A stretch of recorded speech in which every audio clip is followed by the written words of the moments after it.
มื้อนี้ก็จะพาทุกคนไปอ่างน้ำมังซึ่งระยะทางจากตาดซางย่างไปน้ำมังนี่ก็ประมาณ20 กว่ากิโลเมตรมื้อนี้แม่นเฮาจะไปกับ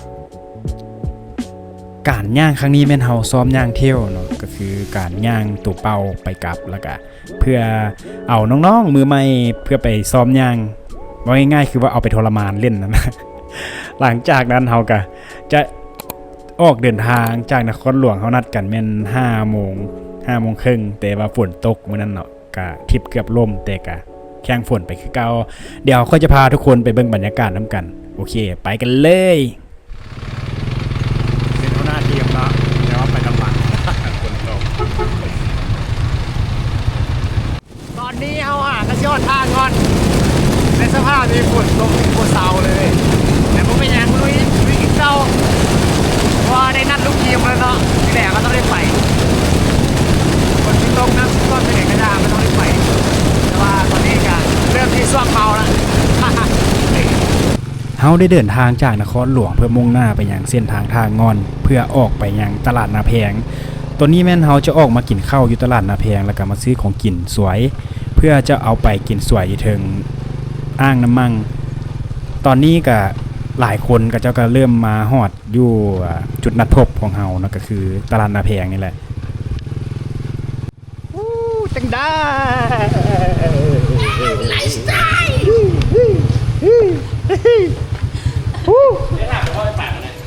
กินข้าวก่อนเมื่อแล้วมาตากับมือเหมือนโอ้วัชิบมาเลยไหนบายดีทันแล้วมานอนกันลุงบัชิมานอนไปมันลุงสรุปไม่ได้นอนพี่เก้ากินข้าวเดี๋ยวไปกินข้าวกันเดี๋ยวเขาเปียกข้าวโอ้เมาค้างตาย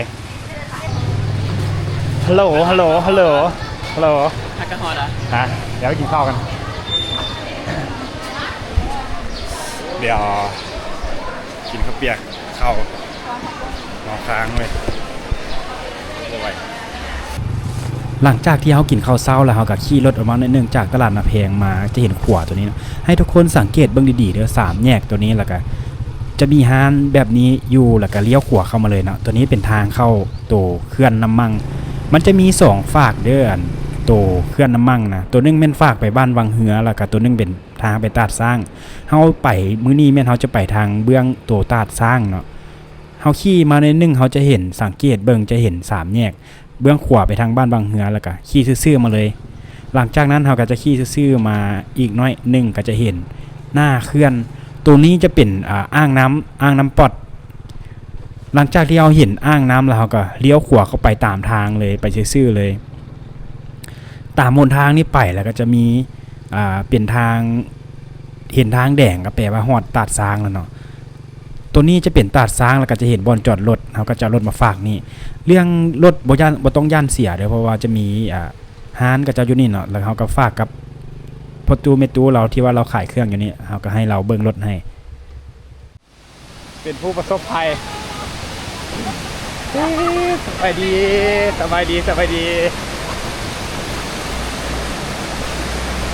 ไหวบ่โอ้ดีนะเนี่ยมานี่ที่นอนมกอยู่ห้องมันบติดเราเป็นคนพามานี่เรียบร้อยน้ำแน่นจากฝุ่นจากลมสภาพตอนนี้กับลูกทีมกำลังมาใกล้ชิครบแล้วนะจึงได้ออกเดินทางไปหน้า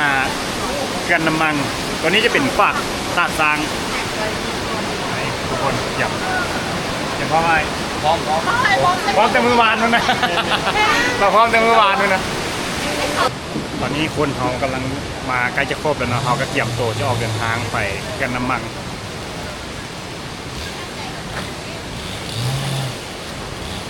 ตอนนี้8 โมงตรง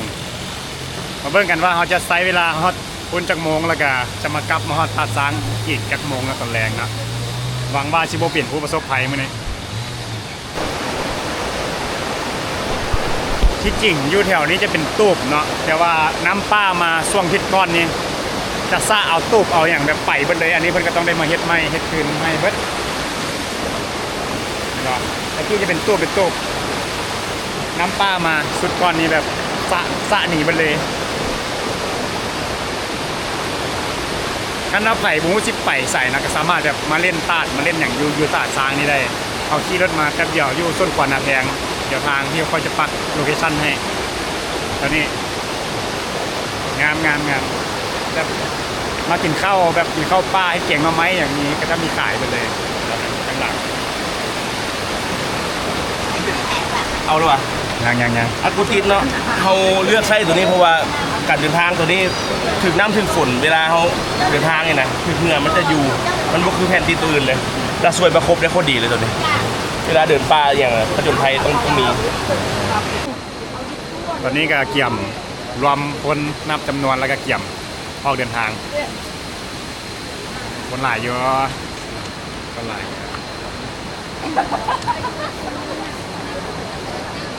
แล้วจะรวมตัวอยู่ตาซางนะแล้วก็จะออกเดินทางเดี๋ยวก็จะนำหน้าแล้วก็ให้ไอ้ติ้งกับไอ้บ๊อบเป็นคนนำหลัง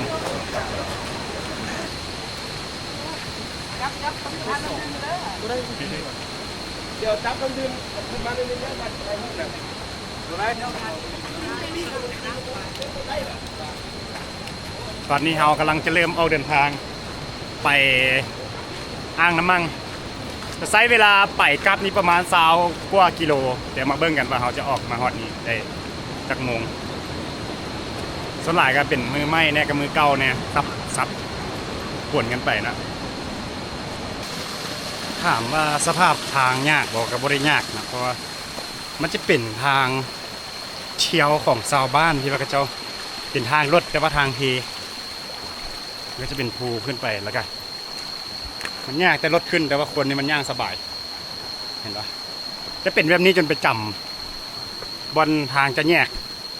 คันว่าเฮาบ่แยกเข้าป่าแปกกะบ่ได้ขึ้นภูเกานางกะสิเป็นทางแบบนี้จำหน้าอ้างเลยเพราะว่าจะจริงเพราะว่าหน้าเคลื่อนตัวที่เฮาไปมันจะเป็นหมู่บ้านเก่าของชาวบ้านเนาะตะกี้มันเป็นบ้านห้าง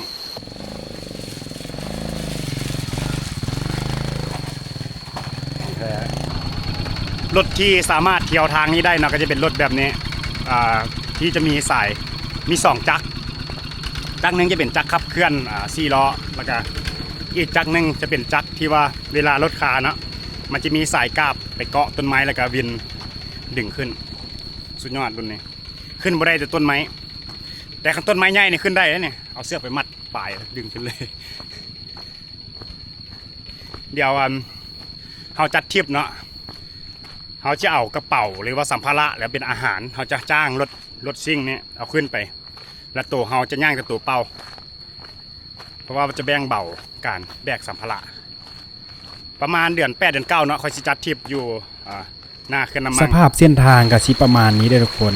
ถามว่ามันยากบ่ก็บ่ได้ยากหลายแต่ว่ามันก็เส้นทางค่อนข้างไกลนะเพราะว่าเส้นทางระยะทางรวมก็สิอยู่ประมาณ20กิโล20กว่ากิโลนี่แหละหนทางมันก็เป็นหนทางดีเป็นหนทางรถที่ว่ากระเจ้าเที่ยวตลอดแต่มันก็เป็นทางที่ว่าทางขาดเป็นทางขาดแน่แล้วก็มีภูมีอย่างสลับไปมาให้เฮาได้ย่างให้เฮาได้ปั้นขาล่ะ ตอนนี้เราก็ใกล้สิฮอดอ่างน้ำมั่งละผิดแผนเนาะเพราะว่าที่จริงเราก็สิไปป่าแปกแต่ว่าทีมงานเรานำหน้าก่ายทางเข้าค่อยก็ได้แล่นขึ้นมานำกับเจ้าแล้วก็พากับเจ้ามาทางนี้ประมาณ5 คนแล้วที่เหลือก็จะไปทางป่าแปกจะมีอีกทีมนึงที่ว่าเบิ้งกับเจ้าเนาะแต่ว่าค่อยต้องมาเบิ้งทีมนี้เพราะว่ายันก็จะสิหลงทางแต่ว่าทางนี้ไปจะใกล้กว่าทางนั้นแต่ว่าทางนั้นจะเห็นเป็นขึ้นภูเกานางแล้วก็จะเห็นป่าแปกงามบ่ทางหลังอันนี้จะเป็นป่าแปกน้อยนะป่าแปกขึ้นใหม่มันจะเป็นพืชที่ว่าง่ายไวแต่ก็ใช้เวลาหลายปีเติบช่วมันจะเป็นง่ายแต่ว่าช่วงนี้มันกำลังงามเห็นว่ามันขึ้นตามหนทางแบบมันเพียงกันเลยนะทางเทิงก็เป็นป่าแปกไปเนี่ยอีกหลายปีมันก็ง่ายขั้นเขาตัดแบบตัดตอนที่ว่ามากมันล้นลงพื้นทันที่ว่ามันแก่เนาะมันก็จะมีเป็นป่าแปกทดแทนมันจะมีแบบป่าแปกทดแทนที่ว่ามันจะมีเบี้ยแปลกขึ้นแต่ถ้าว่าก็จะตัดช่วงที่มันบ่มีมากหรือว่ามากมันบ่ใหญ่ มากมันบ่แก่ที่ว่ามันจะสามารถแบบเป็นจ่าวเป็นนอได้อันกะสูญพันธุ์เลยคือบางคงเขตที่ว่าก็จะตัดแล้วมันบ่มี 4-5 ปีแล้วมันยังบ่เห็นต้นแปลกขึ้นก็แสดงว่าก็จะไปตัดช่วงที่ว่ามันยังบ่มีมากเขาอ้อมมาทางโซนปลาแปลกทางหัวอ่างน้ำมั่งตัวปกติที่อยู่พุ่นเดี๋ยวเขาจะมาอ้อมมาทางนี้ลงมาเบิ่งเทียมน้ำเบิ่งว่ามีคนหาปลาปะคันมีคนหาปลาเขาสิขอซื้อปลาหนูกระเจ้าไว้ปิ้งกินสวยเพราะว่าตอนเอามาเห็นกระเจ้ามาใส่เบ็ดได้ปลาก็หลายนะลืมซื้ออยู่แคมทางแต่ว่าเด้มีก็จะขี้ง่ายแต่ละเอาโมเมนต์ทุกหล่อนตัวนี้ เดือบแดกกระเดียวกับคนที่ได้ขอนไม้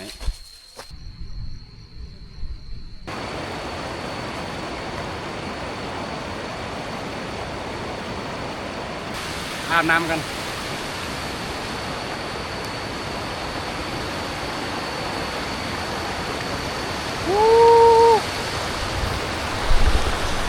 ปลาโคตรเย็นโอ้โหอ้าวอ้าว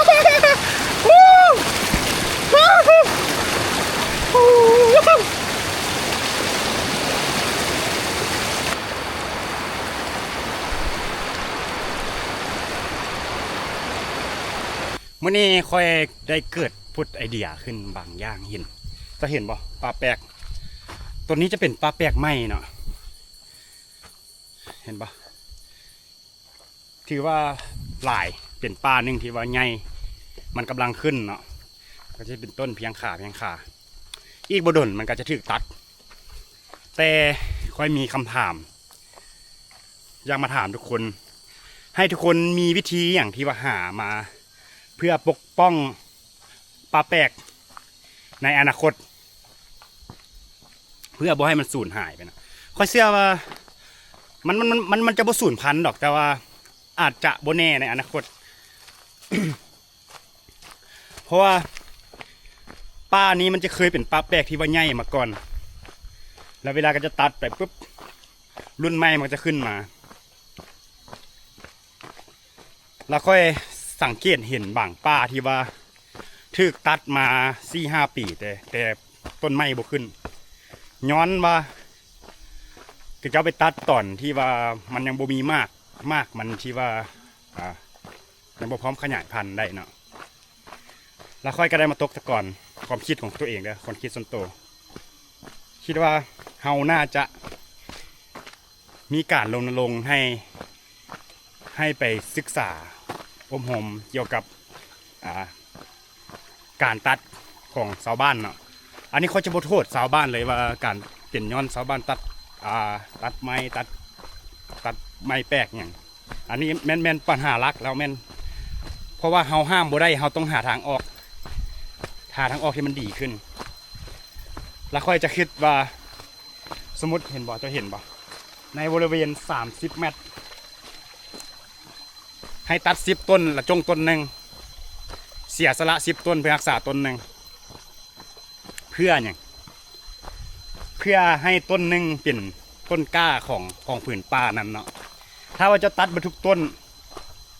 เวลามากแปลกมันขึ้นไปมันจะบ่มีมากแปลกแล้วก็จะบ่มีมันจะบ่ได้ขยายพันธุ์มันจะบ่มีแกนแปลกบ่มีเบี้ยแปลกถ้าเราตัดเบิด เราจะจงประมาณ30 เมตรต้นหนึ่งจะตัดไปโลดแต่ว่าจะจงแล้วก็ขึ้นทะเบียนให้ต้นที่ว่าจงเมียนน่ะให้มันเป็นแม่พันธุ์ให้ต้นแปลกเป็นผืนป่านั้นเวลามันมากมันแก่มันอย่างมันตกลงมามันก็จะกระจายให้ผืนป่าเป็นต้นกล้าขึ้นมาใหม่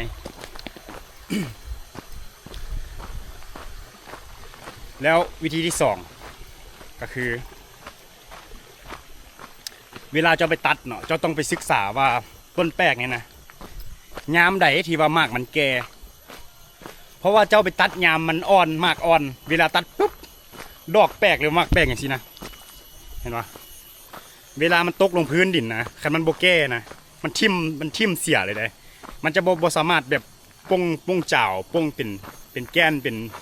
เบี้ยพันธุ์ไม่ได้เพราะว่าจะไปตัดถึกฤดูกาลที่ว่า มันยังโบแก้เต็มที่คือบางป้าบางผืนเนี่ยปะท่านเจ้าตัดถึกช่วงที่ว่ามากที่ว่ามันแก่แล้ว เวลามันตกลงไปผืนป้าปุ๊บมันก็จะออกเป็นนอกเป็นเจ้าแล้วมันก็จะขึ้นมาเป็นซุ้มนี้มันก็จะเอิ้นเป็นป้าทดแทนถึงว่ามันจะใช้เวลาหลายปีก็ย่างน้อยมันก็จะมีป้าทดแทนก็คือเขาจะให้ความรู้เกี่ยวกับชาวบ้านที่ว่าเขาเจ้าจะมาตัดไม้นะก็คือฤดูกาลที่เจ้าจะตัด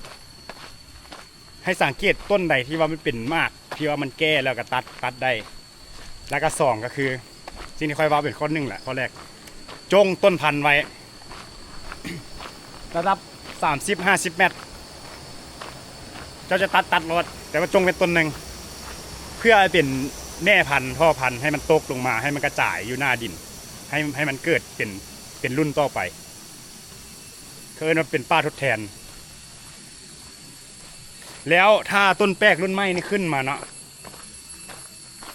ต้นแป้งนี่ขึ้นมาให้มันเป็นมากหรือว่ามันเป็นดอกที่ว่าก้อนที่มันจะเป็นตัดเอาแก่นเอาอย่างไปเบียกได้นะมันก็เป็นมากเป็นดอกเจ้าสามารถตัดได้เลยต้นที่ว่าใหญ่กว่านั้นตัดแล้วก็เจ้าก็จะเฮ็ดหมุนเวียนเฮ็ดระบบเก่าก็คือจงตัดบริเวณ30 เมตร50 เมตรแล้วก็จงต้นหนึ่งต้นที่ว่ามันเป็นมากเอาไว้เพื่อเป็นเบี้ยพันธุ์คันว่าจะเฮ็ดแบบนี้ตลอดไปนะค่อยเชื่อว่าป้าบ่มีสูญหายถึงมันจะใช้เวลาด่นสำเร็จก็ยาแต่ว่าอย่างน้อยเฮาก็ยังได้อนุรักษ์แบบนี้ไปตายโตแล้วก็เป็นวิธีหนึ่งที่ว่าค่อยคิดว่าเป็นทางออกที่ดีที่สุดค่อยคิดเรื่องไปห้ามชาวบ้านไปห้ามคนพื้นที่นี่เขาว่าเฮ็ดบ่ได้เพราะว่าอาชีพของเขาการหารายได้เลี้ยงชีพของเขามันแบบนี้อยู่แล้วสิไปบอกเขาว่าเฮ็ดแบบอื่นวิธีหาเงินหาอย่างบ่ยากมันคนอยู่คนละจุดเบิ่งเห็นคนละแบบเนาะฉะนั้นแล้วก็จะมีวิธีใดที่ว่าดีกว่าสิ่งที่ค่อยเว้ามาทุกคนลองคอมเมนต์มา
โอเคตอนนี้เรากำลังจะกลับไปที่ตาดสาแล้วก็แวะกินข้าวกินน้ำนั่นเองแล้วก็กลับบ้าน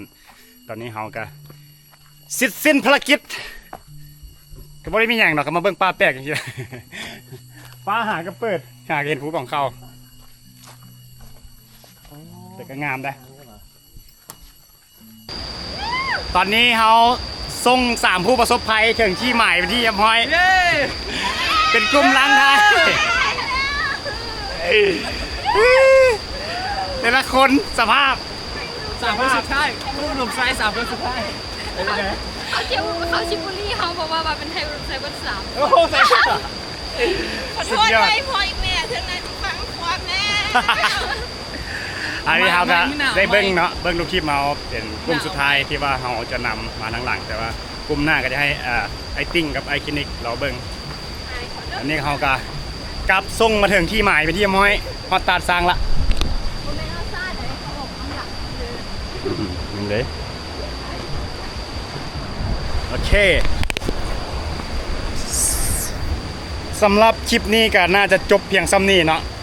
สำหรับไผ่เบิ้งมอนี่ก็อย่าลืมกดไลค์กดแชร์กดติดตามให้ค่อยเพื่อเป็นกำลังใจให้ค่อยในการที่คลิปต่อไป